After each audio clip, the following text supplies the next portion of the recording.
Assault Lily Bouquet is an anime that originally aired in the fall 2020 season. It is a show from Shaft Studio. You might know them from their work on the Monogatari series and Nisekoi. Assault Lily Bouquet's story revolves around high school girls who wield magic to fight monsters. These girls are called lilies, and they go to a school where they both learn how to fight these monsters and are sent on deployment to fight them. The monsters are called the Huge, which I thought was a weird name for a bunch of monsters. Like, you could have picked any name, but you went with the Huge. Anyway, we specifically follow a girl named Riri and the girl she admires, Yuyu, as well as the cast of characters that spring up around them. I think I'll start by talking about the character design. What I'm about to tell you is true for all characters in the show. Their legs are spaced in a very strange manner. They look almost like animal legs. Their waists are very small and their hips are very wide. This was very distracting for about 4 episodes because, people don't normally look like that. But I eventually got over it, or maybe they just stopped showing it so much. Something I liked was the action. There isn't a ton in this show. There's basically one fight scene every 2 episodes, but what little fighting there is good. It's not breaking any records, but it is very enjoyable to watch these girls slice and shoot up monsters. Something that was a mixed bag for me was the show's comedy. It ranges from goofy jokes that just feel off to very natural lines that make me laugh aloud. Episodes 4 to 7 had the best concentration of good jokes, but every other episode felt mostly goofy. Comedy is not a big part of this show, but a bad joke can take you out of your immersion, while a good joke can endear you to the characters. So if you're gonna have it, it should be good. The drama in this show was mostly good, but sometimes it felt really over the top. For example, there's a scene where these 2 girls are standing about 25 feet apart and the wind is blowing really strong. One is trying to talk to the other, but the one girl just pretends not to hear her.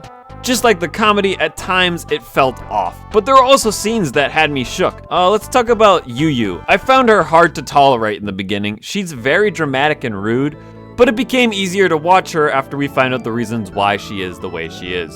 The dynamic between Riri and Yuyu is great. Watching Riri help Yuyu climb out of a deep depression is one of the best parts of the show. However, Riri helps Yuyu out of that depression about 4 times. Each time there is a good reason why Yuyu would be in that depression, but by the 3rd time it just feels like we're treading old ground, and by the 4th, there's no doubt of the outcome.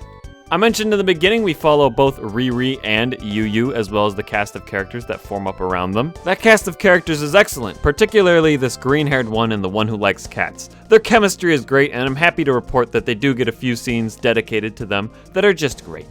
I also want to quickly mention that while this does take place at a school, you never see these girls sit in a classroom or a lecture. Though they do talk about being in them, at first it felt weird that a show that takes place mainly in a school neglected to show a classroom, but looking back, I'm glad I didn't have to sit through characters eyeing each other in a classroom or having them debate over what to eat during their lunch break. Lastly, but maybe most importantly, this show ends twice. The last episode, they have an ending at about the midway point that was great and I loved, but then they have like a second one with the second half of the 12th episode that just felt way too easy and undeserved. It didn't ruin the show for me, but I would preferred if it had not happened.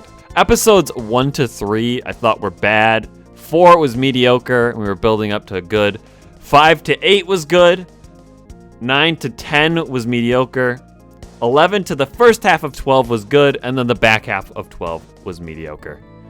On a scale of 1 to 10, I'd probably give this a 6. If you want to watch it, it's streaming on Funimation. Did you watch this show? If you did, comment below, let me know what you thought of it. If you liked the video, please leave a like. And if you want to see videos like this every day, please consider subscribing. That's about it. See you again tomorrow.